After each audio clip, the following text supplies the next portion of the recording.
I got so much motherfucking design on right now. Every time, bring it back, make it clap. I got dirty old thoughts, still go out with that. Damn, bitches in the line, ain't even know. Hai, perkenalkan saya Risma Arisiska dengan NIM 2288201062, Prodi Pendidikan Bahasa dan Sastra Indonesia, Fakultas Ilmu Pendidikan, semester 2 kampus C. Saya akan menceritakan novel yang berjudul Seperti Hujan yang Jatuh ke Bumi, karya dari Boy Chandra. Novel ini dicetak pertama kali pada tahun 2016 dan ini cetakan ketiga.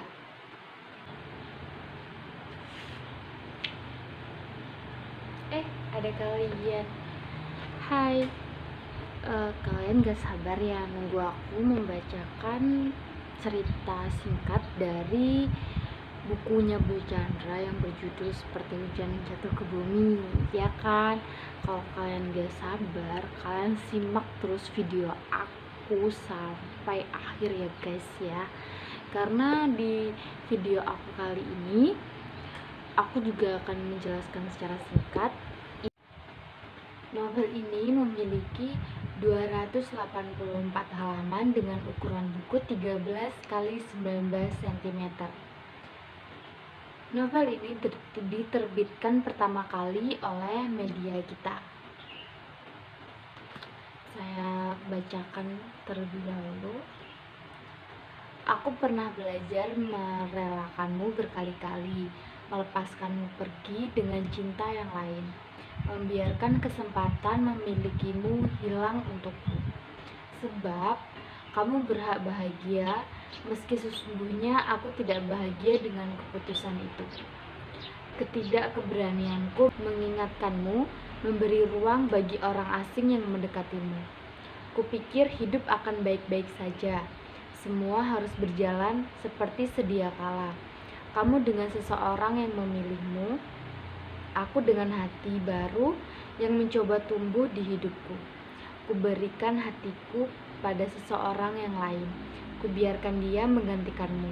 Namun, aku keliru. Melupakanmu ternyata tidak semudah itu. Ya, di novel ini menceritakan tentang seorang mahasiswa yang bernama Kevin yang berkuliah di UNP.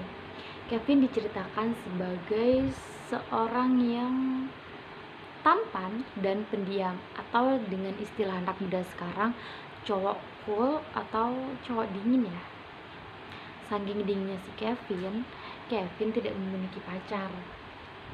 Tapi Kevin adalah seseorang yang sangat berprestasi di kampusnya. Namun Kevin memiliki teman sejak kecil yang bernama Nara. Nara adalah cewek polos yang mudah sekali baper atau terbawa perasaan. Siapa nih kalian cewek-cewek yang mudah terbawa perasaan? Ayo ngaku. Nara dan Kevin merupakan satu kampus, tapi beda jurusan. Si Kevin mengambil jurusan fisika, sedangkan Nara mengambil jurusan Sandartasik atau Sandratasik ya. Itulah pokoknya. Kevin selalu menghibur Nara saat Nara sedih. Mungkin dari situ ya. Terus si Kevin mudah atau terbawa hati ya, sehingga Kevin menyukai si Nara dan Kevin memendam perasaannya. Sampai suatu ketika si Nara bertemu dengan salah satu teman baru yang bernama Junet. Ya, Junet ini mempunyai hobi pemanjat tebing. Nah, lambat laun si Nara dan si Junet jadian atau memiliki ikatan. Sedangkan si Kevin yang sepertinya patah hati nih gara-gara si Nara jadian dengan Junet. Setelah itu si Kevin memiliki satu teman yang bernama Tiara. Si Kevin mencoba untuk membuka hati untuk Tiara dan akhirnya berhasil. Si Kevin membuka hati untuk Tiara dan akhirnya mereka jadian. Setelah Nara dan Junet berpacaran, tak kurun waktu lama Junet meninggal karena kecelakaan. Di saat hubungan Nara sedang memuncak atau sedang bucin-bucinnya nih, tiba-tiba Nara mendengar kabar buruk tentang si pacarnya, yaitu Junet.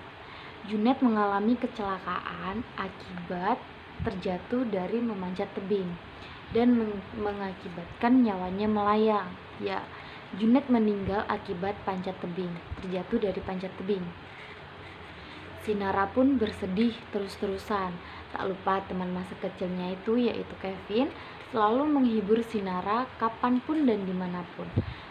Sehingga Kevin lupa bahwa adanya sosok yang perlu diperhatikan, yaitu Tiara, pacar Kevin.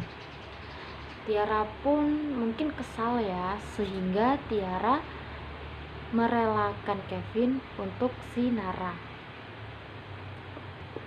Di suatu sore hari saat hujan turun, si Kevin memberanikan diri menyatakan cintanya kepada Nara. Nih, dalam buku ini juga diceritakan yang terakhir-akhir nih, saya bacakan ya. Dalam sore hari yang basah, Kevin dan Nara akhirnya mengerti bahwa keduanya itu sama-sama takut kehilangan, tetapi dia juga tidak berani untuk mengungkapkan. Sesederhana hujan yang jatuh ke bumi, meskipun terhampas ia akan tetap jatuh. Biarlah cinta mengalir kemana saja ia ingin, kelak ia akan menemukan muaranya. Nah, buat teman-teman nih yang tidak mengungkapkan perasaannya, segera diungkapkan ya, takutnya nanti menyesal di akhir kemudian. Itulah cerita singkat mengenai novel yang berjudul Seperti Hujan yang Jatuh ke Bumi, karya Boy Chandra. Pesan yang terkandung dalam novel Boy Chandra ialah teruslah berjuang demi tercapainya suatu keinginan.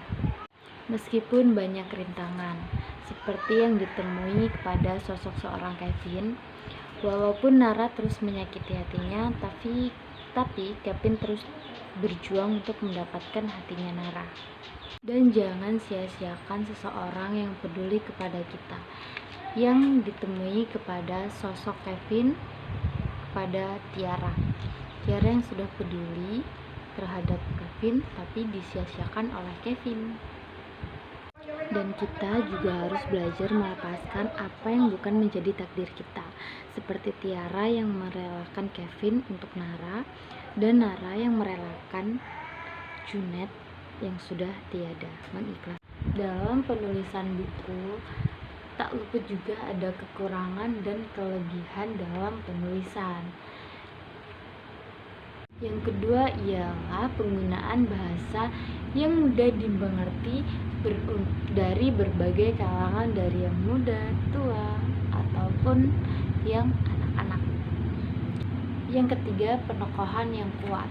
Penokohan yang kuat yang tergambarkan dalam novel itu, seperti penokohan pada peran Kevin yang dijelaskan secara detail bahwa Kevin itu anak seorang laki-laki yang dingin, berprestasi, dan seperti itu. Kelebihan lainnya yang terdapat dalam buku ini ialah saya sangat suka karena dalam setiap buku terdapat kutipan-kutipan manis seperti ini. Saya akan mencoba membacakan salah satu kutipannya, yaitu sudah seharusnya apa yang dirasa di hati dinyatakan dengan berani, agar perasaan yang tumbuh bisa dijaga bersama, bukan hanya disimpan sendiri. Itu salah satu contoh yang ada, salah satu kutipan manis yang ada dalam buku Boy Chandra ini. Dan juga ada lagi yang saya suka dalam kutipan ini, ialah di sini, andai kamu paham bagaimana rasanya mencintai seseorang yang terus memintamu untuk mencintai orang lain. Dan masih banyak lagi kutipan-kutipan manis yang ada dalam buku ini. Ada juga kekurangan dan kelebihan. Yang pertama, beberapa momen terasa mainstream. Ya, seperti ada dalam buku ini. Ada pada halaman terakhir, Nara memeluk tubuh Kevin. Pelukan pertama bukan lagi sebagai pelukan persahabatan. Ini nampak mainstream ya kalau dipikir-pikir seperti itu ya. Terus yang kedua ialah cover buku yang nampak seperti biasa ya, karena di sini hanya nampak putih polos dan juga ada gambaran di sini seperti ini. Ini juga mempengaruhi kekurangan cover dalam buku novel ini. Jika kalian rasa kurang puas atau kurang memahami dengan apa yang saya paparkan tadi, maka kalian bisa membeli buku ini secara online atau di Tokopedia ya. Karena di sini juga sudah tertera, pasti juga ada diterbitkan pertama kali oleh media kita. Dan juga di Transmedia pasti ada. Kalian juga bisa untuk beli dan mengoleksi karya-karya dari Boy Chandra. Ya, itu tadi video yang sudah saya buat untuk memenuhi tugas mata kuliah prosa fiksi, tugas UTS. Semoga bermanfaat untuk kalian semua, dan jika ada salah kata atau salah pengucapan atau salah sedikit pengertian dari saya, mohon maaf. Kepada Allah saya mohon ampun. Dadah.